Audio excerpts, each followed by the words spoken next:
we'll get started. But welcome everybody. Thank you so much for joining us. Got some new faces, I think. Tim Jones, nice to meet you. Where are you dialing in from? Hi there. I'm from Brighton and Hove. Brilliant. Good to have you with us. I don't know whether you've connected at all with Paul Hildreth, who we're working with, and you know Paul? Okay, Yes, I great. know Paul, and my colleague Joanna Oh, Gilbert's on as well. oh, great. Oh, yes, we've got Paul as well. So we've got fantastic. That's good to see you. Well, welcome. My name is Mark Cowling.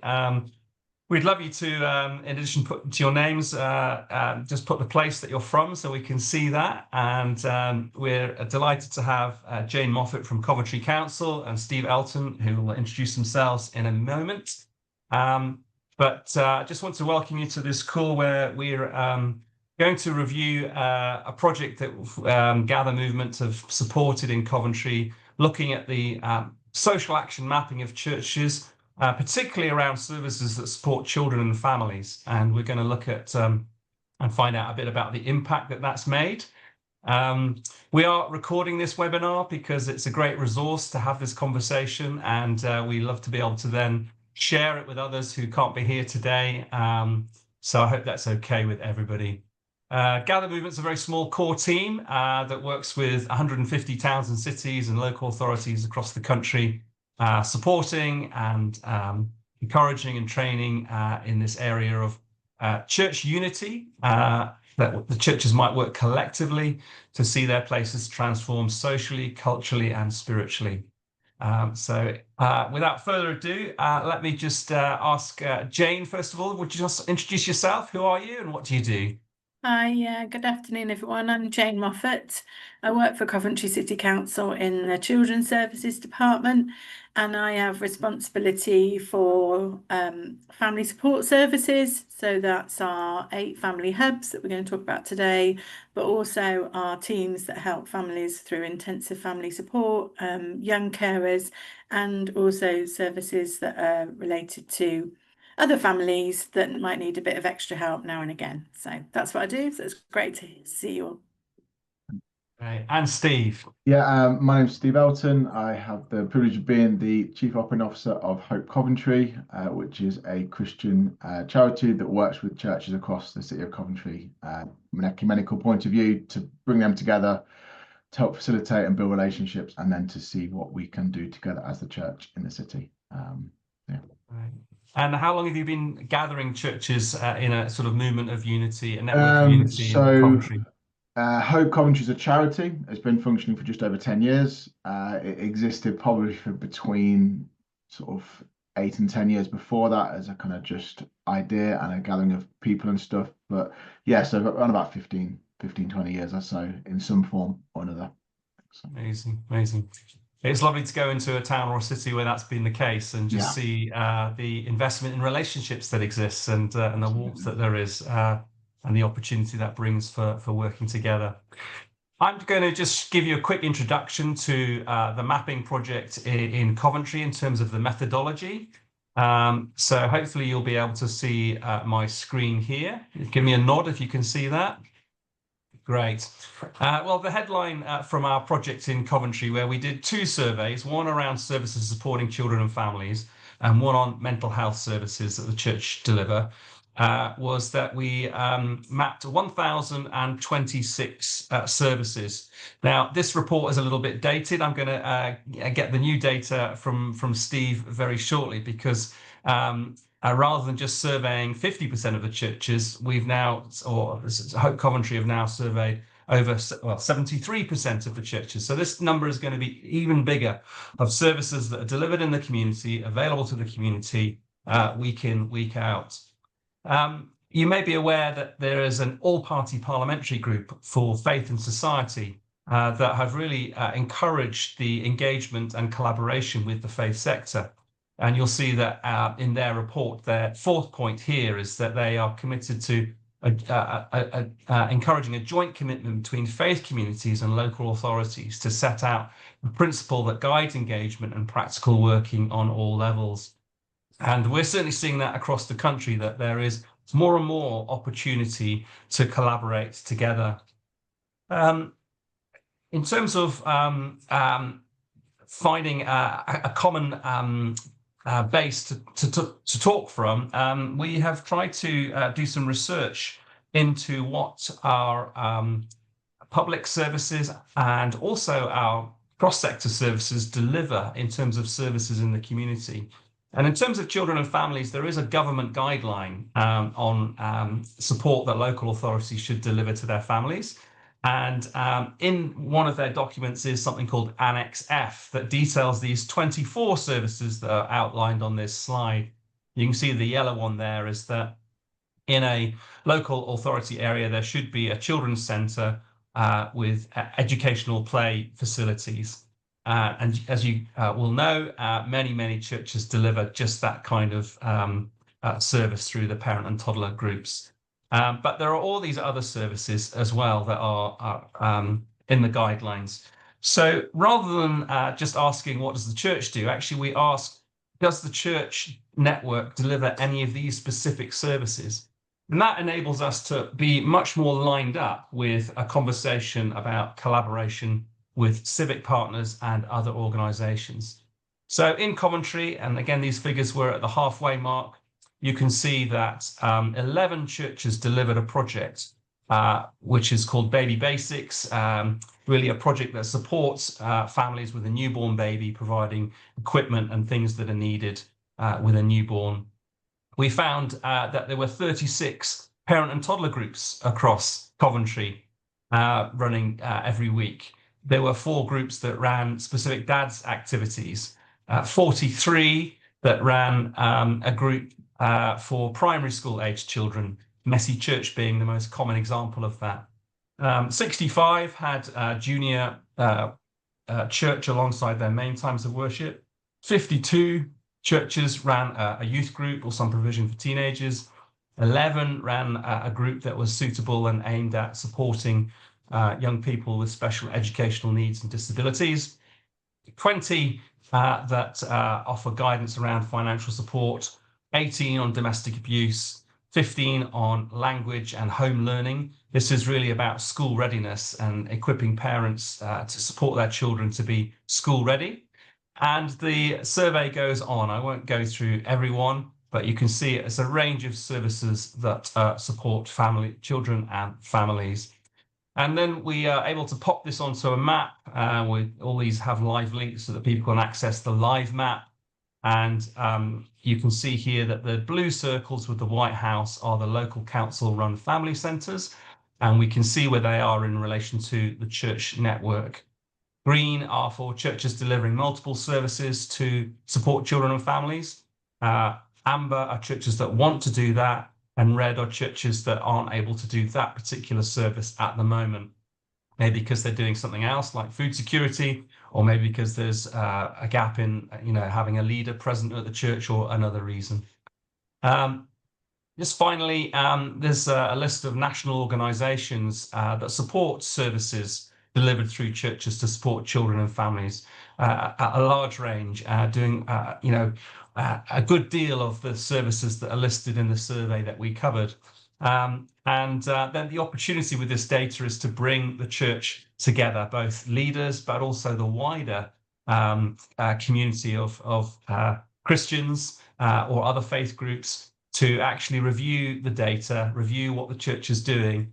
And there are several benefits of this, obviously being able to signpost to other groups that are doing things, but actually to sit around the table with especially public services and civic leaders to explore, okay, here are the people doing all these things, how do we move forward, is a great opportunity.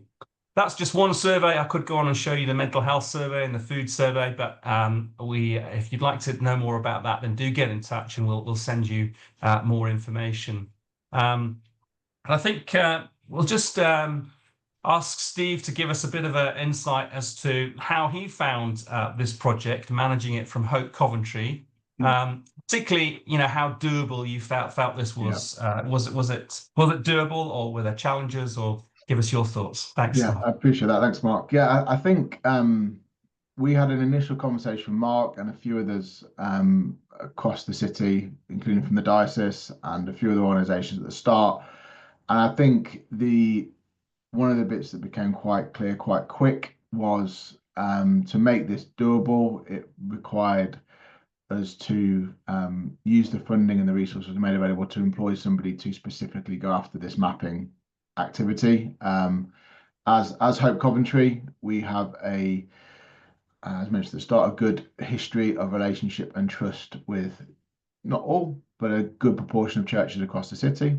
And therefore, having someone come in and do this kind of mapping exercise, have the conversations, have the discussions with church leaders or church representatives from a base of Hope Coventry, just greased those conversations and made it much, much quicker. So I think one of the things that makes it most doable, and actually is the thing we want to drive after anyway, is the fact we prioritised it over relational networks already. So we kind of looked for where the relational networks existed currently. So where we had connections with churches, I think there's about 186 plus churches in the city. Pre this work, I would have said we had probably good relationships with about 100 or so of those.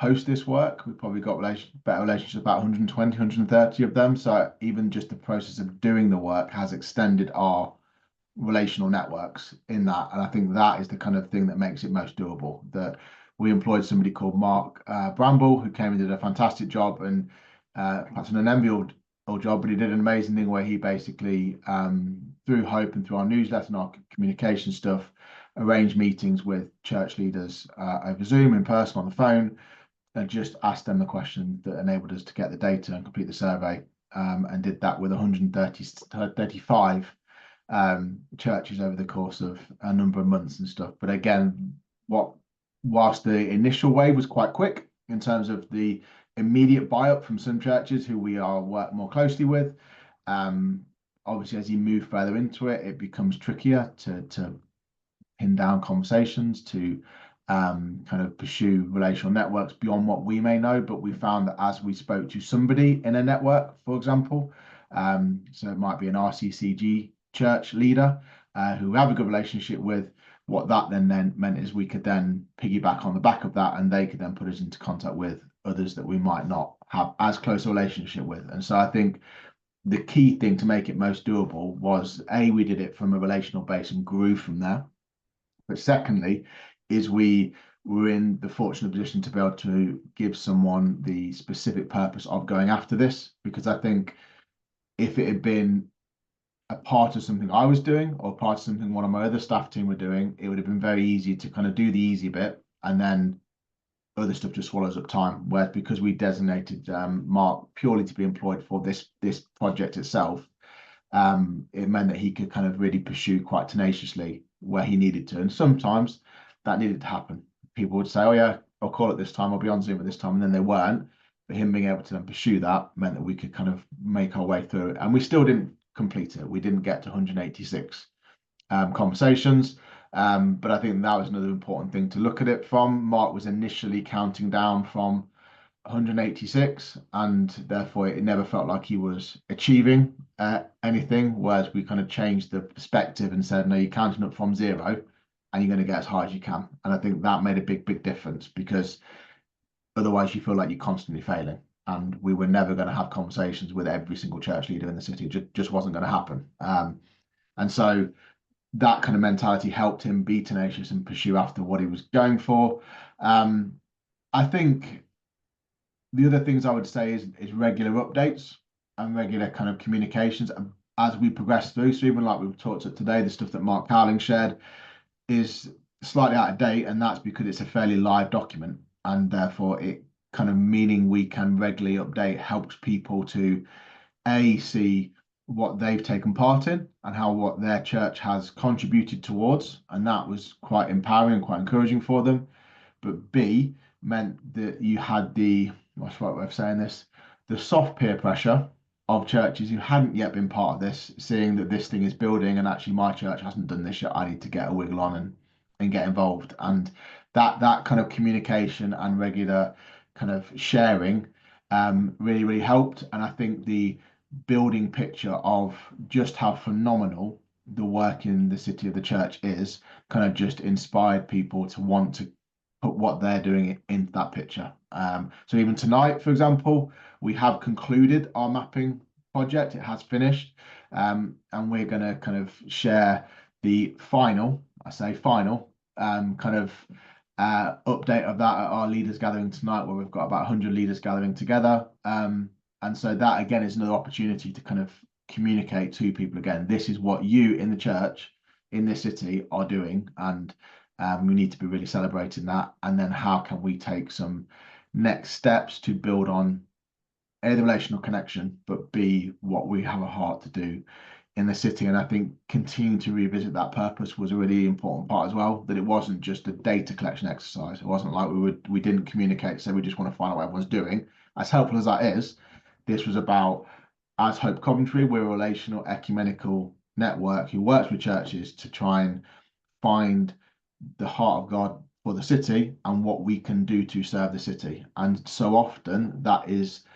in relationship with civic organizations and partners, and therefore this is another opportunity for us to do that. And I think keeping it in a sense of purpose and a sense of actually this fits within our method of operation, it fits in what we're called to do, meant that people continue to buy in, and it continues to feel like it has purpose today. I don't want to jump too far ahead of our agenda, but we're talking about later, like next steps and what we moved into. So I'll talk about what we did on the back of this, along with Jane, from the family hubs and stuff, and some of the things that are actually still quite live. We haven't actually launched all of what we're going to do yet. There's still more work to do, but I think the key is keeping returning to that sense of purpose, that sense of why we're doing this, why we're collecting the data, what's the point of this, and people feeling like, okay, we did that and it led to this, and then we did this and it led to this, and there's a sense of just momentum that builds across those things. So I think, yeah, it kind of, I could keep talking, but I think the main things for us were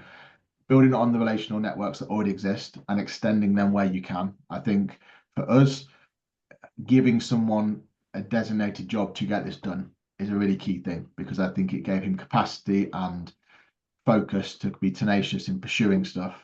And I think thirdly, kind of making sure that it is regularly communicated, regularly brought back to why we're doing it, regularly updating what's going on and how it's going on. And I think not only have we been able to celebrate the kind of success of this mapping activity itself, both in it being completed, but also the results of it are stunning. But I think it's also strengthened the relational network in the church in the city. I think there's more churches engaged together and working together now than there were when we started it, and that's just because of conversation and dialogue. And we haven't even really begun to press into everything we might see with this. But secondly, also with the kind of civic partners, like with Jane and the family hubs, there's a lot more connection and just thinking around that. And again, we haven't really fully pressed into that yet either. And so I think there's still a lot more relational growth that will happen on the back of these things. So I think, yeah, I'll keep talking, Mark, as long as you give me. So I'm going to stop there. So that's great, Steve. Let me cut you off there for a moment. But it's been, the reason we're so delighted to have Steve and Jane today is because it's the kind of ideal model, really, of a church unity group with an infrastructure with Hope Coventry and a really enthusiastic civic leader in Jane that's made a really great collaboration.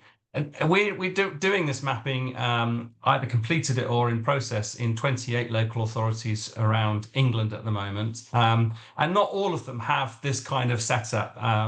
But I just would want to say sometimes we've been able to find someone, a local church member, who's been willing to do the ringing round and do the survey. And as a result of that, when the mapping's been presented to the church network, some church leaders have said, yeah, I'm willing to be a bit of a steering team for this. And we've suggested that 1 hour every 3 months, once a quarter, is enough to start with, bringing a small steering team for a local authority so that there is a place to engage with, if you like, representatives of that church network and the mapping that's been done. So that's another way that, if you like, is building some momentum for networks and church unity. But certainly the Coventry example is our best example, really. So with that, let's ask Jane. Jane, tell us about why you were interested in this project and this process, And also tell us a little bit about the needs. I'd love to hear more about the needs of families in terms of poverty, whether it's material or relational. Perhaps you could also talk to that a little bit as well. Yeah, sure. So one of the things that I have strategic responsibility for is the Family Hub offer. And we've been doing work under the name of Family Hubs since 2018 in Coventry. We were kind of one of the pioneers around the approach. And then in around 2022, the Department of Education and the Department of Health and Social Care kind of got together and started to design a bit of a blueprint, and that led to a national framework. And I was fortunate enough to have some input into that. And in that framework, it very much describes about a partnership offer and how it's really important to build a family hub network. So it's not only about the work that we might do with children and families in some of our buildings, but it is also very much about what support is going on in the universal space and the community-based early help that actually helps people have a really good life. So I personally don't think it's the role actually of services to help people have a good life. I think that where people do need services, and that's good, and it's important that people can access services and that they can access services that are of high quality. But ultimately, for our children and families to have a good life together, that takes, a whole range of things inside of communities, including, of course, their faith and spirituality, and the role of the community sector. So in that framework, as Mark mentioned before, it does really encourage local authorities and its partners to be considering that whole wealth of knowledge, skills, confidence, experiences that a whole range of people will have in supporting children and families and helping parents to bring up their children. And of course, the church has a really important role to play in that.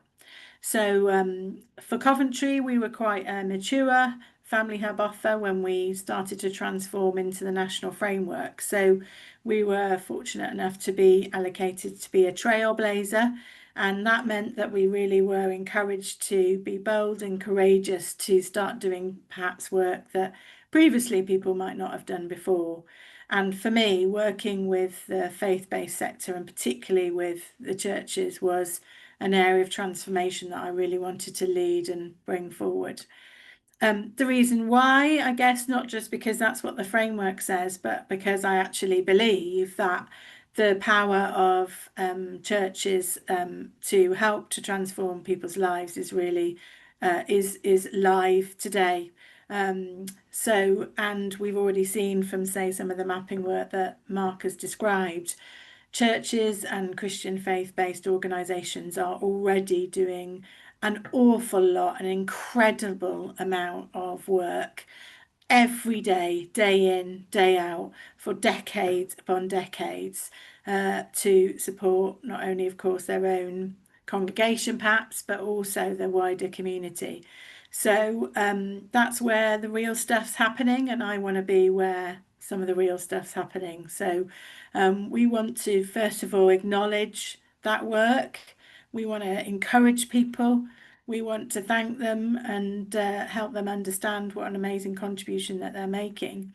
But we also want to collaborate to support, empower, facilitate stuff that perhaps we're doing in more sort of civic authorities like family hubs. And we think that there's, between us in terms of collaboration, there's new opportunities that then can be developed. But, fundamentally, we first and foremost wanted to really understand how churches were already helping, and make sure that the families that sometimes that we meet that haven't yet come to a church or a church activity, we could connect them up with that local resource and local asset. But we also, as I say, wanted to come alongside and say, well, is there anything that we've got that you would benefit from? So that might be some of my staff, that might be some training, that might be some resources.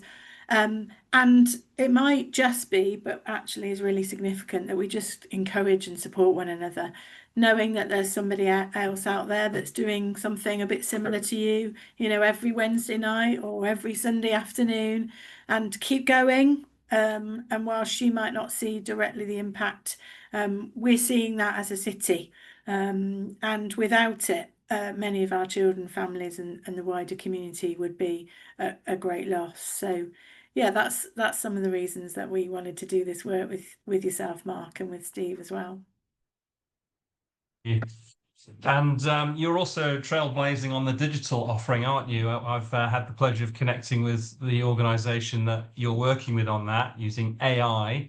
Yeah. And is it fair to say then that actually the mapping that we're doing in the faith sector, it's an important time to do that, because that is going to help the digital tools access, more valuable information that can connect what the faith sector is doing to the community. Yeah, absolutely. And, when we talk about the Family Hub offer, as I've mentioned before, we're talking about some stuff goes on in particular buildings and people come to it, but there's the work that goes on in the community. But we are also required to have a digital offer. And that's because we're required to make sure that the Family Hub offer is accessible for all. And of course, making anything universal is a great challenge. And one of the enablers is around how we can use digitalisation.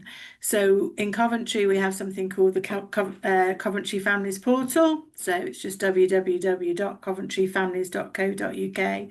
And what we're trying to do is provide a one-stop shop for anybody that wants any information, advice, service, guidance around raising a child in Coventry. We've got a citywide initiative called Child Friendly Cov, and we want Coventry to be the best city in the UK to raise children. We know that there are many challenges and adverse circumstances that people face, but also we've got many great assets in our city.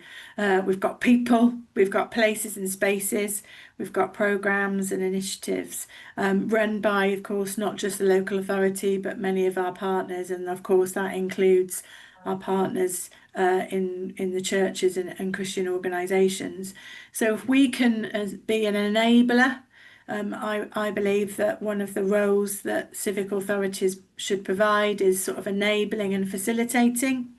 So if we can enable and facilitate access to a whole range of resources, including what's going on in the community sector and in churches, then and make that as easy for people as possible.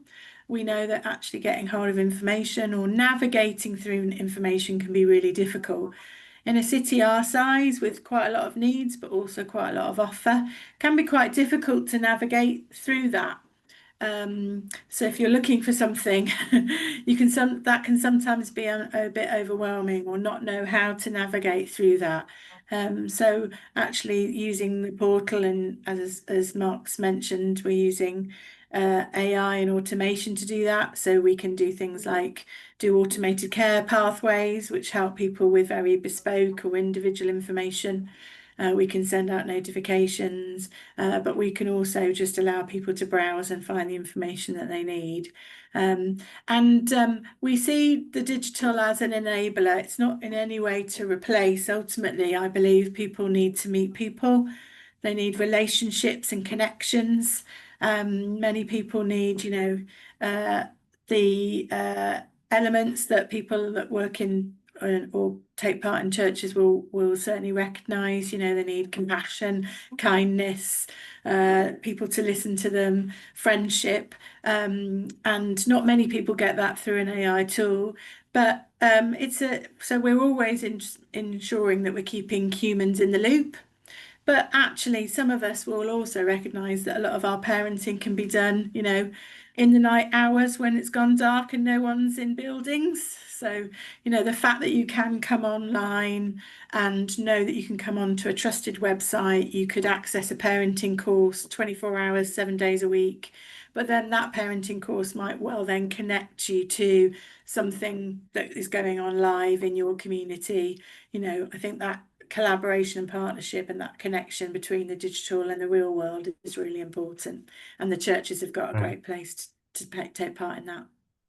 Yeah, I know you said before, Jane, about the value of being able to connect with people that are delivering these services. So now we've mapped 135 churches in Coventry. That's a lot of gifted talent that is now we've got the contact details for, and we can start to invite them around the table. You want to just speak to that? Yeah, absolutely. So yeah, I mean the mapping is one thing, but it's actually it's that's just a tool or an output, but really it's the people. The people are the gold. You know, that's who we want to meet, and we want to meet us, but we also want them to meet each other. So this is about building a network. So it's not just about the partnership, say, for example, between something like the Family Hub and the local authority and an individual church, but it's also about how we can enable, through that mapping, people to connect together. As I mentioned before, you know, people are faithfully serving, aren't they, in their own church or in their own community, but actually connecting up with other people is really important. But yeah, we're now sort of developing a strategy, again, you know, collaborating with Hope around how we now start to activate that in terms of, as I mentioned before, what are some of the things that people are already doing that we can just come alongside and encourage and support? And where were some people saying, well, we're not doing this yet, but we're really interested in developing our work, for example, with fathers. And tonight, when we come to Steve's meeting, you know, that's one of the flavours that we're going to be particularly bringing through. So it's always about connecting with the people and making new relationships. Ultimately, I've got 150 new friends to make. Well, what an amazing job that is. Absolutely. Yeah. Great. And I guess one of the exciting thing is this kind of coordination. So, you know, if you have a, you know, parent and toddler group or a, you know, benefits advice service, it's open, you have flyers out, people come, but actually working with yourself, because you're connected to families that are in need, you can signpost them more directly to these services. So there's a real coordination that is possible by working together. Yeah, and that's why it's really important that we actually know people. You know, we don't want to just know about what people are doing and sort of, oh, well, I could send you here. But actually, you know, for my staff, for example, to have confidence to say, oh, you should go there. You know, I know Steve and he's a great guy and I know what that toddler group would look like or their youth club would look like. And so, you know, some of the things that we do is, you know, we actually plant some of our staff in some of those groups as a volunteer just to get alongside what people are already doing, help out, but also so that they really become familiar with, you know, what's the frequency of that group, what's that intervention feel like when you're there. And then, of course, when we're meeting families that perhaps don't yet know about those things, we can speak really confidently and really relationally about what it would feel like to go along to that offer because we've been there. Yeah, brilliant. Steve, let's go back to you. It sounds like you have an exciting meeting tonight. Yeah. And you're finding that church leaders are beginning to see some of this potential for collaboration, and tell us about how you see some of the next steps in terms of coordinating and enabling that network of churches. And of course, it's not just the senior leaders, is it? It's actually a multitude of volunteers from the church community that want to engage and act. Yeah, I think just to jump a step back before there's two kind of primary next steps, both of which are relational connections. Like that is the narrative that we just push over and over and over again. But the reason for that is because we found in Coventry that the most sustainable impacting projects we've delivered as a church together, which often is administrated via Hope Coventry, are ones where there has been at least 3 or 4 churches that are genuinely invested into that project. And the reason that matters is because that is the idea that actually we're committed to working together as a church in the city, not just as a big church that does all these things or as an individual church that might do something in this area, but actually we can do it together. And so we kind of really orientate ourselves with a methodology that actually we as Hope Coventry, our role really is to create as many spaces as possible for connection and relationship to form, and to gather churches together into a room effectively, or an online room, or whatever it may be, that we gather them together. And then what we tend to find is that something gets birthed from that context in response to a need that is presented. Already, I know when Jane's mentioned some of the core targets they're feeling they need to press into and go after, it's like I know that stirs dreams and imaginations in church leaders, and so I know it won't be long until some of that comes together, if that makes sense. But I think it's that when we come together, something just happens and something gets birthed, and that then becomes sustainable and long lasting and long impacting. So I think for us, the next steps are just looking at how we can continue to facilitate that relational connection. And so we've looking to do two primary things. One thing we've done is we've literally just launched, only met once, something called Hope Hubs, and they are basically thematic gatherings for church leaders and churches to gather around a particular topic or a particular theme that they might have an interest in, that they might be doing work in already, or they might just really believe is on their heart, on the heart of God, or whatever it may be. And so the three we've done, there are others, but the three we've kind of lent into for this moment right now are we've looked at well-being, we've looked at kids and families, and then we've looked at homelessness. And they're the three that we've kind of said, based on the mapping work we've done, but also based on consultation for about 12 months, 18 months with churches, they're the ones that seem to be stirring the most currently. And therefore, we've had one set of meetings with churches and representatives of churches for each of those hubs so far. That's very much the beginning. That's a kind of, let's get to know each other, let's have a conversation, let's see what's on your heart, let's pray, let's talk about what's there already.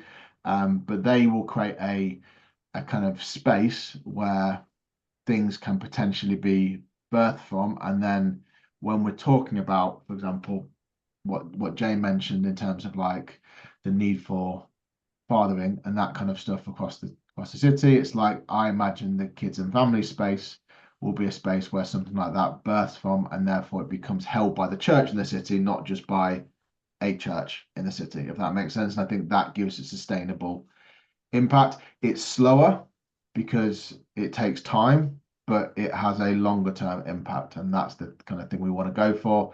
And we see those Hope Hubs as not just places for for churches to gather together, but then also to bring in people like Jane and others from across the city who have a particular call or are given into something in the city from a civic sector perspective, to come and say, this is what we're facing, this is what the need is, this is what's going on, and that be the kind of thing that helps to shape the prayers and the kind of discernment and the heart of what those Hope Hubs and churches together want to go after and stuff. And that's something that is a model that we have not called Hope Hubs before, but we have almost operated that model historically in all that we've done before. What we're doing now is just more formalizing the structures around that. So that's one part that acts as a mechanism for churches to gather together, but also then to interface and work with people like Jane and others. And the second one is very, very specifically into the work that Jane does with the family hubs and stuff, and that is to basically build the relational connection with churches and their local family hub. And part of what I will re-emphasize tonight at our leaders gathering is that we will be emailing and connecting from me to them with Jane and etc. copied in, those kind of saying, look, this is your local family hub, you're doing this activity, you could easily work with this hub just here. And therefore what that does is some of them are already very active with their family hubs, but some of them aren't, but actually I won't say should be, but could be active with their family hub. And therefore it's just sometimes that relational bridging, if that makes sense. They know Hope, and therefore if I, as a representation of Hope, say, look, I think you could work with this family hub here, I think it'd be a good idea, then they're potentially more likely to engage with that if they haven't done so already. And therefore it's looking at how we can make those bridges and make those connections. And again, that will be slow moving because these things always are when they're relationally based. But I think the key is like they're the two kind of next steps for us. Like, how can we gather churches together around themes, but then in kind of connecting to what's going on civically, but also how can we directly connect churches in localities to their local family hub, so that there can be more of a collaborative partnership. And the hope is that networks grow, and we see whether how that develops over the next few months and years ahead, because I think it is a years ahead thing rather than a weeks or days ahead. It's kind of something we want to be invested into the long term. So that, yeah, again, I'll keep talking about some missions up there, but That's great, Steve. I think, we've been able to illustrate 3 or 4 really important things here. The mapping and what that unlocks, the kind of infrastructure of some steering team coordination from the church side, then actually how you convert that into action networks, actually delivery on the ground. And you've talked about the 2 methods there. But the 4th thing really is that relationship with Civic, and in Coventry, you're so blessed that you've got such an enthusiasm from Jane and her team. Absolutely, so thank you. That's been really helpful. Before we sort of open up for questions to those on the call, Jane, are there any other comments you want to make about next steps? Well, I guess I was just going to give a bit of an example, if it's all right, Mark, of something that's been able to happen since we've done the mapping. So we obviously do have already some established relationships with churches, but being able to collaborate with the Gather movement and Hope has been a catalyst to that as well. And just over the summer, we one of the church leaders in an area reached out to us and said that they wanted to do, some more work, and they were particularly thinking about doing some work around food poverty, etc. And it was actually an area of the city that we worry about a bit and hadn't really got a very good reach or footprint in. And so very quickly they were able to build like a really great relationship, understand, one of my family had coordinators, met with that church leader. They were able to understand definitely like a shared agenda and where some common issues were, and how the collaboration would be mutually beneficial.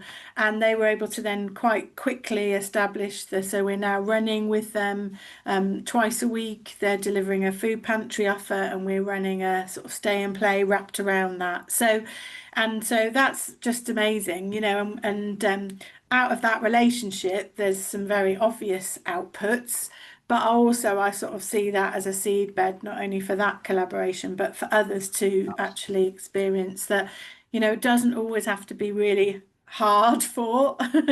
Like if God is moving in a particular place, then he goes before us.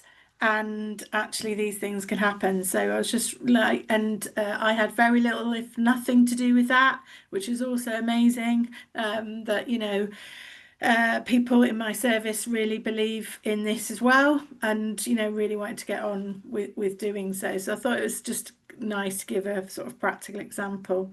So what we're doing moving forward is we've now mapped all of the responses of the church then against their local family hub.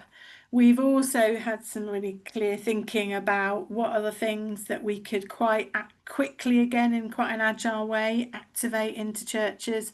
And then following sort of Steve's sort of reach out, we'll be then reaching out on some quite specific offers really. But we definitely want to do that in a way that's open-handed, no obligation, and also in a way where we're listening to what other people kind of want to do. So that, again, we want to make sure that there's no sense of, churches being told what to do by local authorities.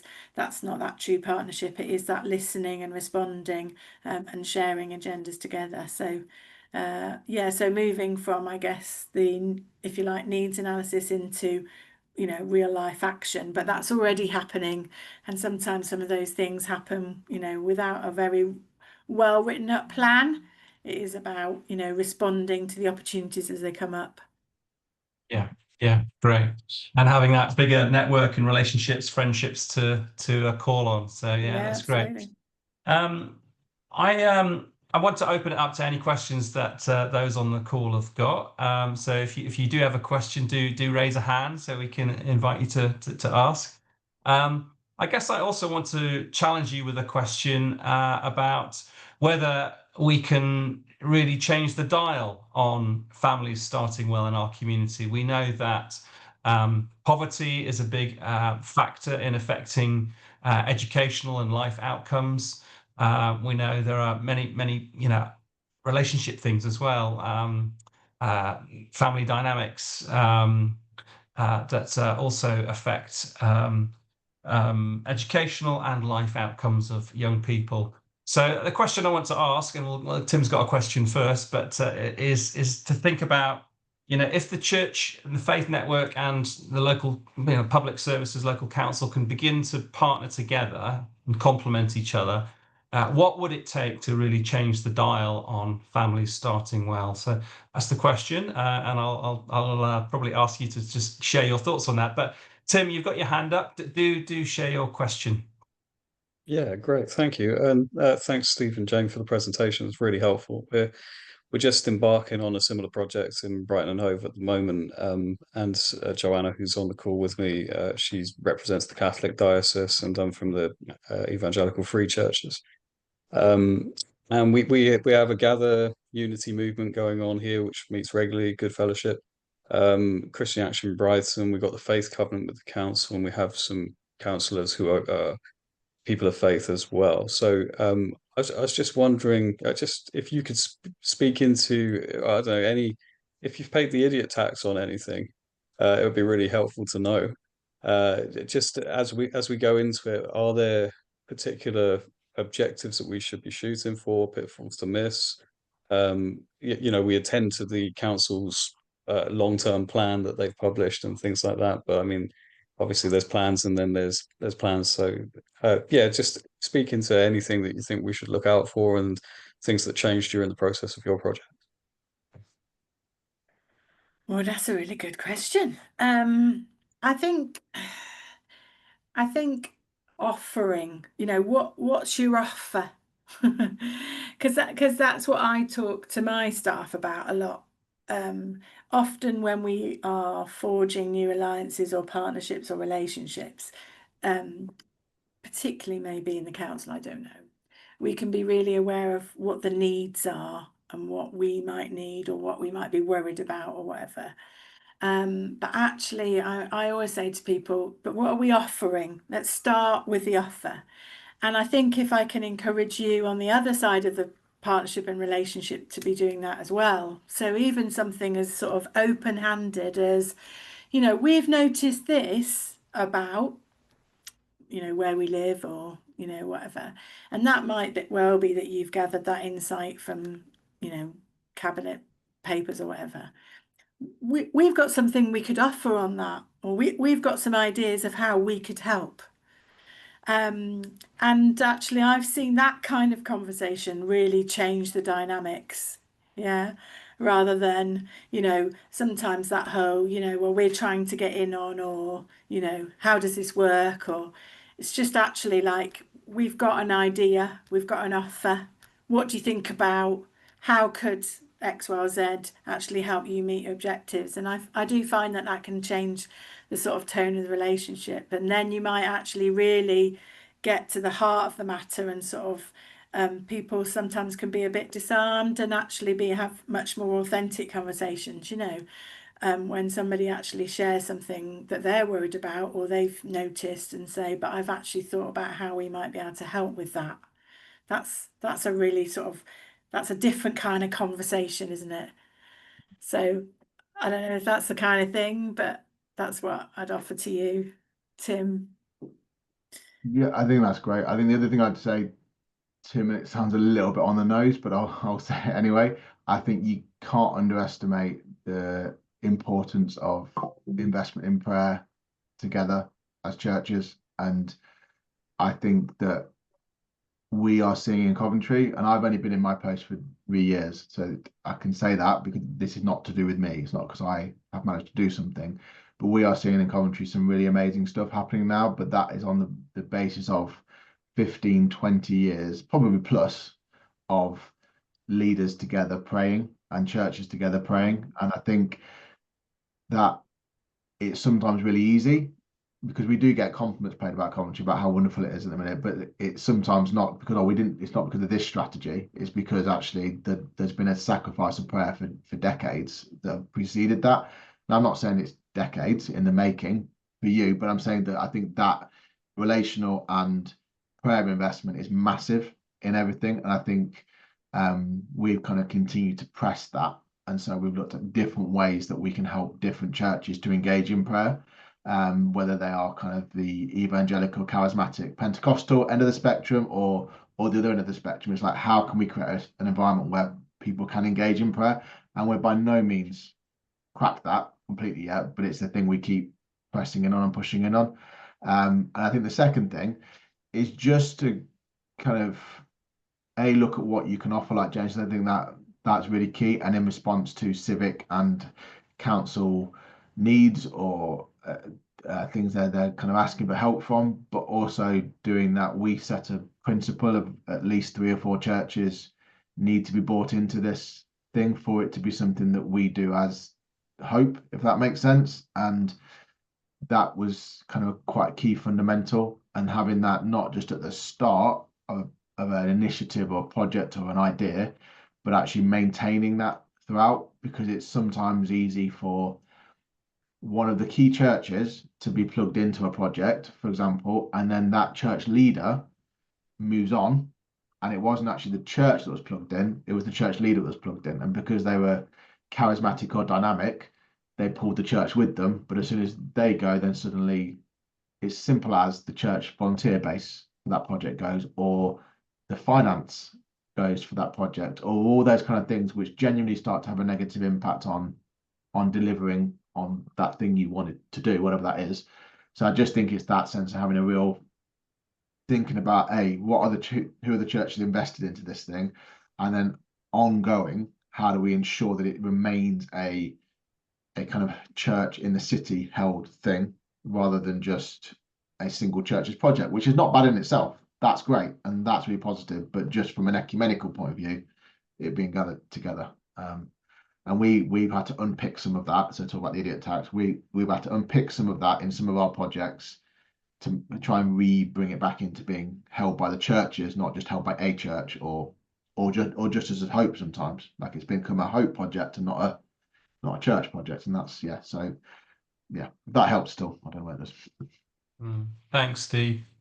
Yeah, I mean, the prospect of 135 churches working together surely means we can be more ambitious, doesn't it? So that's a great thing to continue to work on. Yeah. We've got a couple of minutes for 2 more questions. So David, do you want to go first? Yeah, thanks, Mark, and thank you, Jane and Steve. Just brilliant, so inspiring. We're very early on in the journey here in terms of renewal and transformation in Bury St Edmunds, just a market town in Suffolk. And I'm a church leader. Sounds dead arrogant, but we've kind of got the prayer piece in place. We've just been going for a year. It's been brilliant. We're getting quite a lot of prayer going. But everything I'm hearing now is the next step is probably social mapping. So I'm just coming here and say, okay, how do I start? Where do I begin? That's my question. Right. Well, we should book a meeting, because I can certainly help you with that. We'll ideally want to find someone who's willing to do the phone surveys, and the word that Steve used that I recommend is someone who's tenacious, because getting hold of church leaders is a challenge, but it is doable. And we've seen that over and over, that to get over 70% of the churches to complete the survey is a phenomenal asset, to actually have captured that. And Coventry have done a great job with Mark Bramble. So yeah, if you can find someone to do that, then Gather Movement will provide the training and support for that person. There is a cost of usually, unless the phone survey is doing it for free, but generally we pay someone because we think it's very much worth it. In Coventry, the local council, Jane was able to find some budget to pay for it. And we are seeing all across the country that local authorities are interested in funding this. So that's something that I really strongly recommend, that you go to the local council family hubs team. Sometimes there's an isolation kind of leader around mental health. There are micro grants as well for funding this kind of work. So we can chat about that and help you get started with that. But we are so excited around the country where church networks have done this, the impact it's had on building the dynamism and impact of the church network, but also the benefit to communities as well, working in collaboration with local councils and public services.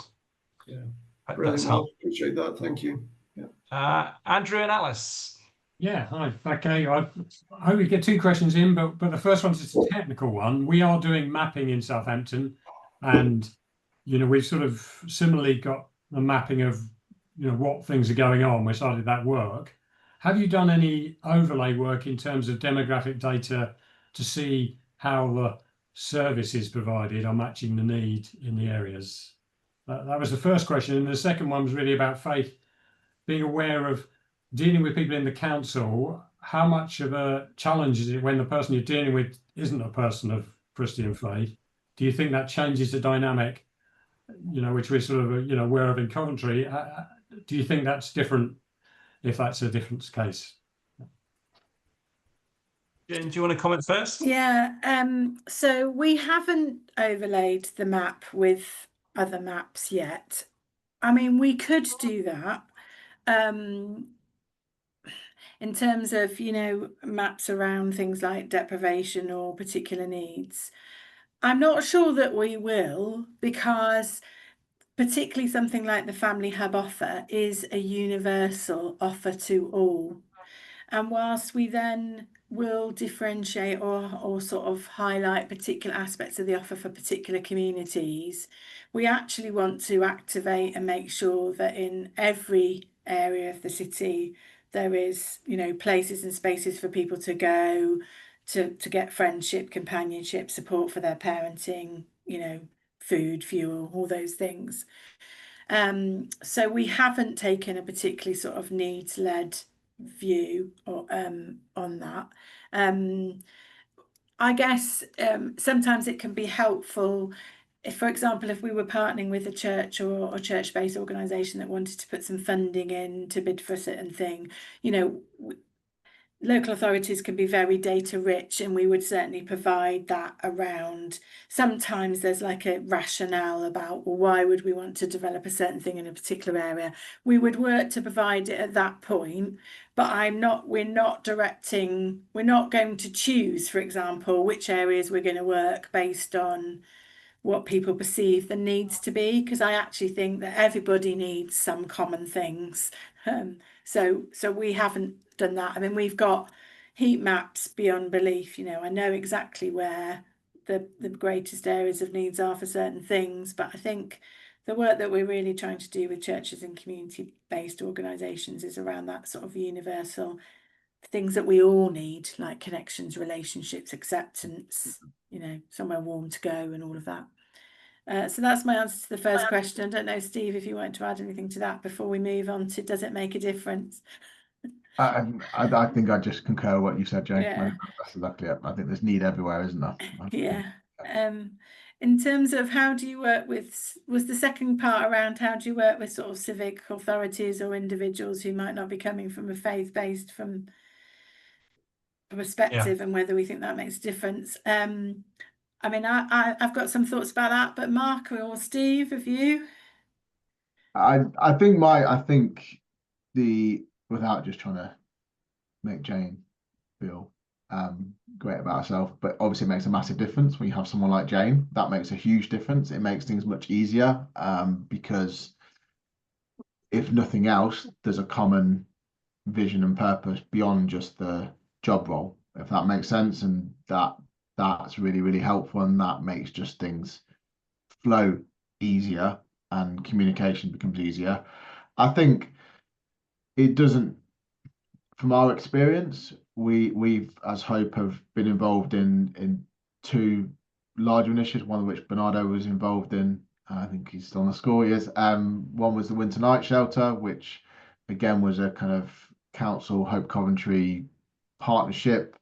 I wasn't particularly involved in that. I don't know the level of faith that existed on this side of the council in that, but it seemed to function fairly well until COVID hit, and I don't think that made a massive difference. And then I think the second one was a project we still run today called Good Neighbours, which is in response to, again, a council request of, we've got a problem of loneliness and isolation amongst elderly people in the city, can the church help?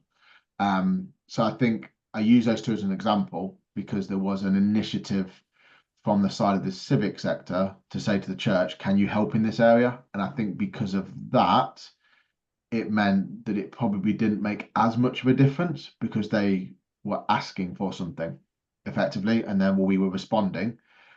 It probably would make a difference in some cases, if we were asking for something on the other direction, if that makes sense, it might not be necessarily met as favourably unless you've got someone like Jane who sits there and makes things work and opens doors and stuff. So I don't know if that answers the question, Andrew, but I think it kind of I mean, what I'd encourage you as well, Andrew, is again that to have faith for that, as in there are I particularly through my connection with the Gather movement, but in other national regional meetings I go to, there are people there waiting to come out of the shadows. There really are. And I think that, there's been a bit of a prevailing culture, particularly in civil authorities and society, that people haven't necessarily always been able to bring their full self to their professional roles. But actually, I think that when you have somebody that steps out, other people do follow. That's been my experience. And there absolutely will be people of faith doing jobs like I do, because that's one of the main reasons why people do them, is because of a sense of a mission, a vision, a purpose, and that comes from God. So there will be people who are ready, that almost, if you like, as you step out in faith and boldness, that will meet you and you will meet. And then also, I have the privilege of managing 130 staff. I can assure you, within that there's only a handful of people that profess clearly a faith themselves. But again, all of those people are created in the image of God. They all have a sense of, that they won't necessarily recognize that as the source, but actually will want to be working in a place which is partnering with people like yourself, people that are doing good in society, people that have a sense of compassion, motivation, perseverance, resilience. There'll be things inside of you and your church connections that will resonate very strongly with people who work in things like children's services. So don't see that as a barrier, but also have hope and faith of who you are likely to meet, because I am certainly not one of a kind. There will be people that are waiting to meet you. So I'd encourage you to go forward really with it. Hope that helps. That's a beautiful answer. Thank you very much. Yeah, thank you. Bernardo, do share your question. More than a question, is just a remark based on what you've just been saying, and it's a word of encouragement. So I've been working in homelessness for 8 years now, and we have seen a shift in the relationship between faith and sort of commission services, if that makes sense. And although I cannot speak for the whole of society or the whole of the civil service, I can definitely see a shift and a willingness to engage with projects, faith-based projects. Definitely within the homelessness sector, we are seeing also funding actually being diverted and focused on helping and supporting community services projects to develop their service. So I think this is the direction of travel, and I think it would be. You will have more. I think I'm hoping I'm right. You will have more positive responses than negative to what you want to do. Great. Thanks, Bernardo. Brilliant. Well, let's draw this to a close. So we're so grateful to you, Steve, and to Jane for sharing, contributing today, but to everybody else who's given their time, thank you so much. I'll just put a link in the chat, which I think speaks to actually this real opportunity, season of opportunity that we have across the church network in our towns and cities. Tonight, Andy Burnham is speaking at the Theos lecture. First time it's outside of London, but he's speaking to why the faith sector is so important to collaborate with, particularly with regards to his initiative around GM Live Well, which is helping our community start well, live well, and age well. And as you may have heard, he's really committed to integrating public services with the voluntary and faith sector. Now, it's a sellout tonight, so don't come to Manchester tonight because it's sold out. But we are going to reflect on the message that he gives in a week's time on October the 16th at lunchtime at 1 p.m. So if you'd like to come and hear what he said, we'll be relaying that at this webinar. But we'll Chinny from Theos will be with us. We'll have some other civic leaders as well. We'll be digging into a little bit what this really means, how the faith sector can collaborate to achieve some of the goals and vision that certainly Andy Burnham is believing in. So do share this or join us if you can. It's on top of lots of other webinars and events that are going on. So if you do get a second, do go and have a look at the Gather Movement website /events. You'll see that we've got our next learning community back on a Tuesday around homelessness. So Bernardo, come and join us for that. We'd love your input on that. We also have some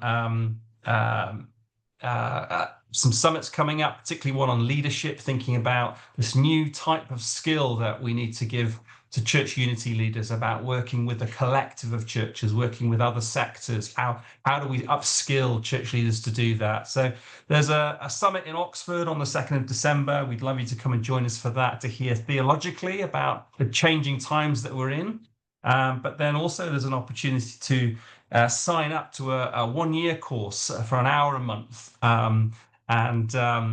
There's a small charge for that, but do have a look at that online, because if it's not for you, it may be for someone in your network, to try and encourage them to grow in this important area of leadership that Steve has been so ably telling us about, that he's involved in Coventry. So thank you again, everybody, for your time.